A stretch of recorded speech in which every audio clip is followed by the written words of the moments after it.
মোৰ প্ৰিয় দিনী ভাই বন্ধুসকল 2025 চনৰ 13 ফেব্ৰুৱাৰী বৃহস্পতিবাৰ দিন যায় ৰাতি সবে বাৰাত হয় এই ৰাতি বহুত ফজিলতপূৰ্ণ এটি ৰাতি হয় এই ৰাতি কি কি আমল কৰিব লাগে কোন কোন দুআসমূহ পঢ়িব লাগে নামাজ কেনেকৈ পঢ়িব লাগে মই ধুনিয়াকৈ উপস্থাপন কৰাৰ চেষ্টা কৰিম সকলোৱে মন কৰিব মন দি শুনিব আল্লাহ ৰাব্বুল আলামিন এই ৰাতি ইবাদত কৰিলে আপোনাৰ জীৱন পৰিৱৰ্তন কৰি দিব জীৱনৰ সকলো গুনাহ খাতা মাফ কৰি দিব আমি প্ৰথমতে সবে বাৰাতৰ ফজিলত সম্পৰ্কে জানি লও মা আয়েশা সিদ্দিকা ৰাদিয়াল্লাহু আনহাৰ পৰা বৰ্ণিত আল্লাহৰ ৰাসূল সাল্লাল্লাহু আলাইহি ওয়াসাল্লামক এদিন এখন ৰাতি বিচনাত পোৱা নাই আয়েশা সিদ্দিকা ৰাদিয়াল্লাহু আনহাই কয় মই প্ৰথমতে ভাবিলো আল্লাহৰ ৰাসূল সাল্লাল্লাহু আলাইহি ওয়াসাল্লাম হ'ব পাৰে অন্য কোনো আজৱাজে মুতাখাৰাত সকলৰ ঘৰত গৈছে কিন্তু নাই কতো নাপালো বিচাৰি বিচাৰি যাই নবী সাল্লাল্লাহু আলাইহি ওয়াসাল্লামক মদিনাৰ কবৰস্থান জান্নাতুল বাকিত যাই পালো নবী সাল্লাল্লাহু আলাইহি ওয়াসাল্লাম ৰাতি কবৰস্থানত জিয়াৰত কৰি আছে সুবহানাল্লাহ মা আয়েশা সিদ্দিকা ৰাদিয়াল্লাহু আনহা কয় মই প্ৰশ্ন কৰিলো ইয়া ৰাসূলুল্লাহ সাল্লাল্লাহু আলাইহি ওয়াসাল্লাম আপুনি ইমান ৰাতি কবৰস্থানত আহি জিয়াৰত কৰি আছে আপোনাক মই বিচাৰি থাকিলো কতো নাপালো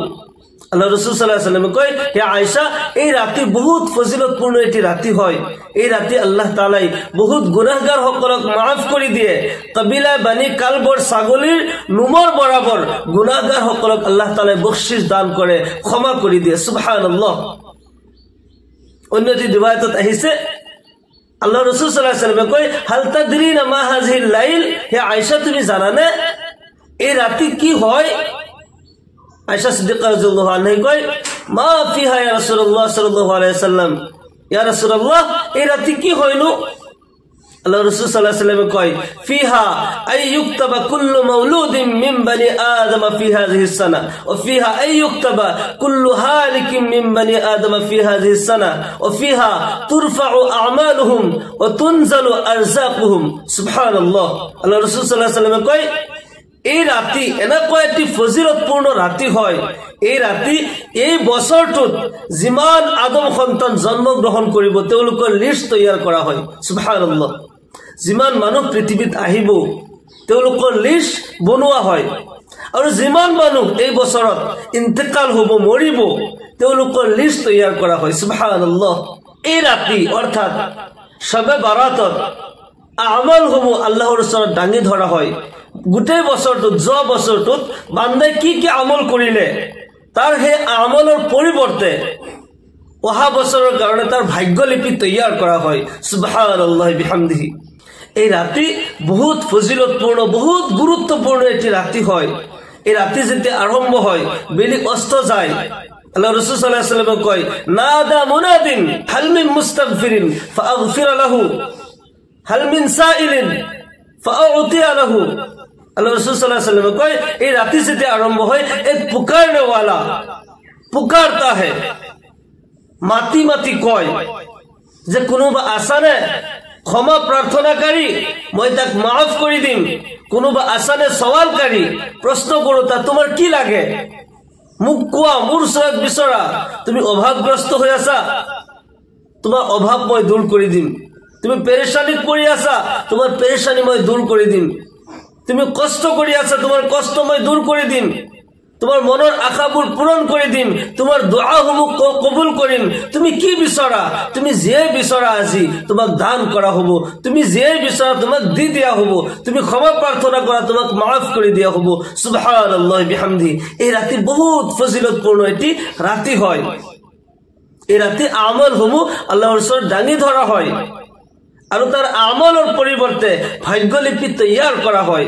तकरीबन 10 সাহাবাৰ পৰা এই ৰাতিৰ ফজিলত সম্পৰ্কে ৰিৱায়াত পোৱা গৈছে ইমান ফজিলতপূৰ্ণ এটি ৰাতি আমি নোৱাৰিম নে অলপমান সময় ওলাই আল্লাহৰ ইবাদত কৰিবলৈ আল্লাহৰ ওচৰত ক্ষমা প্ৰাৰ্থনা কৰিবলৈ আল্লাহ তাআলা তো বহুত দয়াবান হয় বহুত ক্ষমাশীল হয় আমি যদি জমিনৰ পৰা আৰম্ভ কৰি আসমানলৈকে আমি গুনাহ কৰো আৰু আল্লাহৰ ওচৰত তওবা কৰি আমি যদি কওঁ ইয়া আল্লাহ আমি তো গুনাহ কৰিলৈ মই তো ভুল কৰিলৈ তুমি maaf কৰি দিয়া আল্লাহ ৰাব্বুল আলামিন নিশ্চয় maaf কৰি দিব মোৰ প্ৰিয় দিনী ভাই বন্ধুসকল হযৰত মুসা আলাইহিস সালাম তেওঁৰ উম্মতক লৈ হাজাৰ হাজাৰ মানুহক লৈ ফিল্ডলৈ ওলাই গল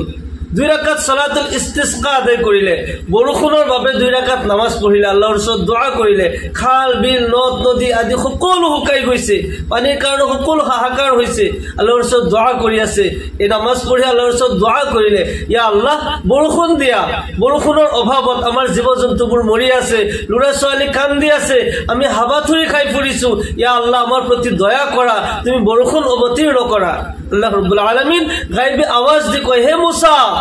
তুমি কিয়ামতলৈকে এনেকৈ দোয়া কৰি থাকিলে তোমালোকৰ দোয়া কবুল নহয় কিয়নো তোমালোকৰ এই মজলিছত এনেকৈ এজন পাপিষ্ট ব্যক্তি আছে যিজনে 40 বছৰ ধৰি গুনাহ কৰি আছে পাপ কৰি আছে আজিলৈকে তওবা কৰা নাই এইজন যেতিয়ালৈকে তোমালোকৰ মাজত থাকিব তোমালোকে যিমানে দোয়া কৰা তোমালোকৰ দোয়া কবুল নহয় বৰষুণো নহয় হযৰত মুসা আলাইহিস সালাম লগে লগে এলান কৰি দিলে কোন এনেকুৱা পাপিষ্ট আছে আমাৰ মাজৰ পৰা ওলাই যোৱা তোমাৰ কাৰণে আমাৰ বিপদ হৈছে আমি পানীৰ কাৰণে হাহাকাৰ কৰিছো আমাৰ দোয়া কবুল হোৱা নাই তুমি দয়া কৰি আমাৰ মাজৰ পৰা ওলাই যোৱা মুসা আলাইহিস সালামে এনেকৈ এলান কৰি দিলে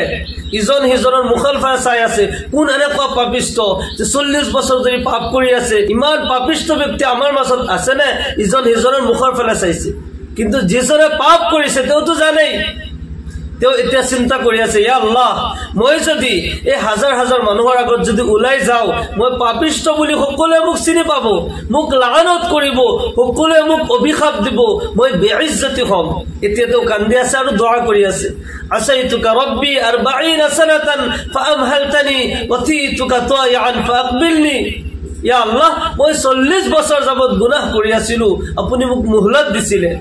ইয়া আল্লাহ এতিয়া মই আপোনাৰ দৰবাৰত হাজিৰ আপোনাৰ ওচৰত দোয়া কৰি আছো তওবা কৰি আছো ইয়া আল্লাহ আপুনি মোক ক্ষমা কৰি দিয়ক এই হাজাৰ হাজাৰ মানুহৰ আগত আপুনি মোক বেইজ্জতি নকৰিব মোক অসন্মানি নকৰিব ইয়া আল্লাহ আপুনি মোক মাফ কৰি দিয়ক মই তওবা কৰি আছো এজন ব্যক্তি তলমুৰিয়া হৈ চকুৰ পানী বৈ গৈ আছে কান্দি আছে কাৰো লগত মাত নাই কাৰো ফালে চোৱা নাই অলপ সময়ৰ পিছতে বৰষুণ আহি গল আল্লাহু আকবাৰ মুসা আলাইহিস সালাম আচৰিত হৈছে আমাৰ এই মজলিসৰ পৰা কোনো এজন মানুহ ওলাই নগল আকৌ বৰষুণ আহি গল কাৰণটো কি আল্লাহক আৰজ কৰিলে ইয়া আল্লাহ তোমাৰ মহিমা বুজিব নোৱাৰিলো তুমিয়ে কৈছা এজন পাপিষ্ট ব্যক্তি আছে তেওঁ থাকালৈকে আমাৰ দোয়া কবুল নহয় বৰষুণো নহয় কিন্তু কোনো এজন ব্যক্তি এতিয়ালৈকে ওলাই নগল আৰু বৰষুণ হৈ গল কাৰণটো কি আল্লাহ ৰাব্বুল আলামিন কয় হে মুসা হেইজন বান্দাক মই মাফ কৰি দিলো তেও মোৰ ওচৰত তওবা কৰিছে খাস দিলে তওবা কৰিছে মই মাফ কৰি দিলো সুবহানাল্লাহ হযরত মুসা আলাইহিস সালাম কয় ইয়া আল্লাহ হেইজন বান্দাক মই চাব বিচাৰিছো তুমি চিনাকি কৰাই দিয়া আল্লাহ তাআলা কয় যেতিয়া গুনাহগাৰ আছিল মই তাৰ গুনাহৰ ওপৰত পৰ্দা দিছিলো মনে মনে যেতিয়া তওবা কৰিছে মই মাফ কৰি দিলো এতিয়া আৰু তুমি তাক চিনি পাব নালাগে মোৰ প্ৰিয় দিনী ভাই বন্ধুসকল আমি যিমানে গুনাহ নকৰো কিয় আমি যদি খাস দিলে তওবা কৰো আল্লাহৰ ওচৰত দোয়া কৰো আল্লাহ ৰাব্বুল আলামিনে নিশ্চয় আমাৰ গুনাহবোৰ মাফ কৰি দিব আমাৰ পাপ মোচন কৰি আমাক নিষ্পাপ মাসুম কৰি দিব আমি এনেকুৱা ফজিলতপূৰ্ণ ৰাতি বেছি বেছিকৈ ইবাদত কৰিব লাগে আমি তওবা কৰিব লাগে ইস্তিগফাৰ কৰিব লাগে আল্লাহ তাআলা নিশ্চয় জীৱনৰ গুনাহবোৰ মাফ কৰি দিব আমি এক নম্বৰত এই দোয়া পঢ়িব লাগে আল্লাহুম্মা ইন্নাকা আফুউন কারীম তুহিব্বুল আফওয়া فاعف عني اللهم انك عفو كريم تحب العفو فاعف عني এই দোয়া পঢ়িব লাগে দুই নম্বৰত ইস্তিগফাৰ পঢ়িব লাগে তওবা কৰিব লাগে আস্তাগফিরুল্লাহ ইন্নাল্লাহ গফুরুর রহিম আস্তাগফিরুল্লাহ ইন্নাল্লাহ গফুরুর রহিম নাইবা আস্তাগফিরুল্লাহ আল্লাযী লা ইলাহা ইল্লা হুয়াল হাইয়ুল কাইয়্যুম ওয়া আতুবু ইলাইহি ইমানখিনি নোৱাৰিলে কমসে কম আস্তাগফিৰুল্লাহ কমসে কম এনেকৈ আমি তওবা পঢ়িব লাগে আৰু নামাজ পঢ়ি আল্লাহৰ ওচৰত দোয়া কৰিব লাগে তিন নম্বৰত আপুনি দুৰুদ শৰীফ পঢ়িব বেছি বেছিকৈ দুৰুদ শরীফ পঢ়িব আল্লাহুম্মা সাল্লি আলা মুহাম্মাদ ওয়া আলা আলি মুহাম্মাদ কামা সাল্লাইতা আলা ইব্রাহিম ওয়া আলা আলি ইব্রাহিম ইন্নাকা হামিদুম মাজিদ আল্লাহুম্মা বারিক আলা মুহাম্মাদ ওয়া আলা আলি মুহাম্মাদ কামা বারাকতা আলা ইব্রাহিম ওয়া আলা আলি ইব্রাহিম ইন্নাকা হামিদুম মাজিদ দুরূদ শরীফ জিমান পারে বেশি বেশি করে দুরূদ শরীফ পড়িব এটো যদি নোয়ারে কমসে কম মনে মনে পড়িব সাল্লাল্লাহু আলাইহি ওয়াসাল্লাম সাল্লাল্লাহু আলাইহি ওয়াসাল্লাম এনেকৈ দুৰুদ শৰীফ পঢ়ি থাকিব 4 নম্বৰত আপুনি নফল নামাজ যিমান বেছি পাৰে ইয়াতে কোনো তাআদাদ নাই আমি যিমান পাৰো বেছি বেছিকৈ নফল নামাজ পঢ়িব লাগে আউলিয়া সকলে 1000 ৰাকাত লৈকে নফল নামাজ পঢ়িছিল সুবহানাল্লাহ আমি নিজৰ শক্তিৰে যিমানখিনি পাৰো 2 ৰাকাত কৰি আমি নিয়ত কৰিব লাগে মই আল্লাহৰ ৰাস্তাত 2 ৰাকাত নফল নামাজ পঢ়ি আছো বাস এইখিনিয়ে নিয়ত এনেকুৱাকে নিয়ত কৰিলে হৈ যাব 2 ৰাকাত কৰি নিয়ত কৰি আপুনি যিমান পাৰে গোটেই ৰাতি আপুনি নফল নামাজ পঢ়িব কেতিয়াবা নামাজ পঢ়িব কেতিয়াবা তাসবিহ পঢ়িব কেতিয়াবা অলপ ফুৰি থাকিব তাসবিহ পঢ়ি মনে গোটেই ৰাতিটো যিমান বেছি পাৰে আল্লাহৰ ইবাদত কৰিব আল্লাহ তাআলা এই ৰাতি কৰা দোয়া আল্লাহ তাআলা ঘূৰাই নপঠায় যি দোয়া কৰো আল্লাহ তাআলা কবুল কৰিব 2 ৰাকাত কৰি আপুনি নফল নামাজ পঢ়িব অলপ সময় নামাজ পঢ়িলে তাৰ পিছত আকৌ ওলাই গল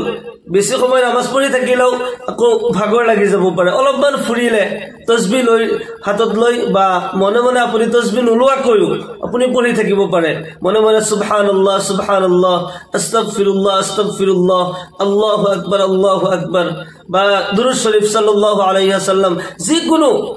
তাসবিহ আপুনি পঢ়ি থাকিব অলপমান ফুৰি থাকিব আকৌ আহি নামাজ পঢ়িব এনেকুৱাকে আপুনি ৰাতি পাৰ কৰিব যিমান বেছি পাৰে ইয়াতে কিছুমানে যে কয় 8 ৰাকাত নামাজ পঢ়িব লাগে বা 12 ৰাকাত নামাজ পঢ়িব লাগে এইবোৰ কোৰআন আৰু হাদিসত কতো ইয়াৰ দালাইল পোৱা নাযায় এনেকুৱা কোনো নিয়ম নাই আপুনি যিমান বেছি পাৰে নামাজ পঢ়িব তাসবিহ তাহলিল কৰিব জিকিৰ আজকাৰ কৰিব কেতিয়াবা আপুনি কোৰআন পঢ়িলে কেতিয়াবা নামাজ পঢ়িলে কেতিয়াবা তাসবিহ পঢ়িলে যিকোনো ইবাদত গোটেই ৰাতিটো আপুনি যিমান বেছি পাৰে ইবাদত কৰি থাকিব লাগে আকৌ দিনত ৰোজা ৰাখিব লাগে আল্লাহ ৰাসূল সাল্লাল্লাহু আলাইহি ওয়াসাল্লামে দিনত ৰোজা ৰাখিছিল শাবান মাহৰ বেছিভাগ দিন আল্লাহ ৰাসূল সাল্লাল্লাহু আলাইহি ওয়াসাল্লামে ৰোজা ৰাখিছিল নবী সাল্লাল্লাহু আলাইহি ওয়াসাল্লামৰ ইত্তিবা কৰি আপুনি কমসে কম 3টা ৰোজা ৰাখিব আয়ামে বীজৰ 3টা ৰোজা 13 14 আৰু 15 শবে বাৰাতৰ আগদিনা এটা শবে বাৰাতৰ দিনা এটা আৰু পিছ দিনা আৰু এটা এনেকুৱাকে 3টা ৰোজা 3 দিন ৰাখিব ইয়াতকৈ বেছি আপুনি ৰাখিব পাৰে কিন্তু 15 শাবানৰ পিছত ৰোজা ৰাখিবলৈ আল্লাহ ৰাসূল সাল্লাল্লাহু আলাইহি ওয়াসাল্লামে মানা কৰিছে ইয়াৰ পিছত যদি ৰোজা ৰাখা দিতে হলে দুৰ্বল হৈ যাবা 15 শাবানৰ আগলৈকে যিমান পাৰো আমি ৰোজা ৰাখিব লাগে কমসে কম আপুনি 3টা ৰোজা ৰাখিব আৰু বাৰাতৰ ৰাতি যিমান বেছি পাৰে ইবাদত কৰিব সদকা খায়ৰাত কৰিব দান কৰিব গৰীব দুখীয়া সকলক সহায় কৰিব আল্লাহ তাআলা আপোনাৰ মনৰ আশাবোৰ পূৰণ কৰি দিব আপোনাক নিষ্পাপ মাসুম কৰি দিব আপোনাক মকবুলিয়াত দান কৰিব আপুনি যি দোয়া কৰিলেও আল্লাহ তাআলা কবুল কৰিব এই ৰাতি নবী সাল্লাল্লাহু আলাইহি ওয়াসাল্লাম নিজেও জিয়াৰত কৰিছিল আপুনি যদি ভাবে যে মই কবৰস্থানলৈ যাই জিয়াৰত কৰো এটো লাজিম নহয় নবী সাল্লাল্লাহু আলাইহি ওয়াসাল্লাম গোটেই জীৱনৰ ভিতৰত এবাৰ জান্নাতুল বাকি নামৰ কবৰস্থানত গৈছিল আৰু জিয়াৰত কৰিছিল আপুনি নবী সাল্লাল্লাহু আলাইহি ওয়াসাল্লামৰ ইত্তিবা কৰি নবীৰ সুন্নতৰ অনুসৰণ কৰো বুলি ভাবি আপুনি যদি কবৰস্থানত যাই জিয়াৰত কৰে অকলে ইয়াতে জামাত লৈ যোৱাৰ কথা নাই যদি এই নবীৰ সুন্নত মানু বুলি যায় আপুনি জিয়াৰত কৰে জিয়াৰত কৰিব পাৰে আপুনি সওয়াব পাব জিয়াৰতৰ সওয়াবো পাব আৰু নবী সাল্লাল্লাহু আলাইহি ওয়াসাল্লামৰ সুন্নতৰ অনুসৰণ কৰাৰ কাৰণে আৰু সওয়াব পাব আপুনি যদি পাৰে যে কবৰস্থানত জিয়াৰত কৰিব এই ৰাতি যিমান বেছি পাৰি কোৰআনে কাৰিমৰ তিলাওয়াত জিকিৰ আজকাৰ নফল নামাজ সদকা খায়ৰাত যিমান বেছি পাৰো আমি বেছি কৰি থাকিব লাগে আল্লাহ তাআলা আমাক সকলোকে বাৰাতৰ ৰাতিৰ সকলো ফজিলত আমাক দান কৰক বেছি কৈ আল্লাহৰ ইবাদত কৰাৰ তৌফিক দান কৰক সকলোৱে কক আল্লাহুম্মা আমিন ওয়া আখিৰু দাওয়ানা আলহামদুলিল্লাহি ৰাব্বিল আলামিন আসসালামু আলাইকুম ওয়া ৰাহমাতুল্লাহি ওয়া বাৰাকাতুহু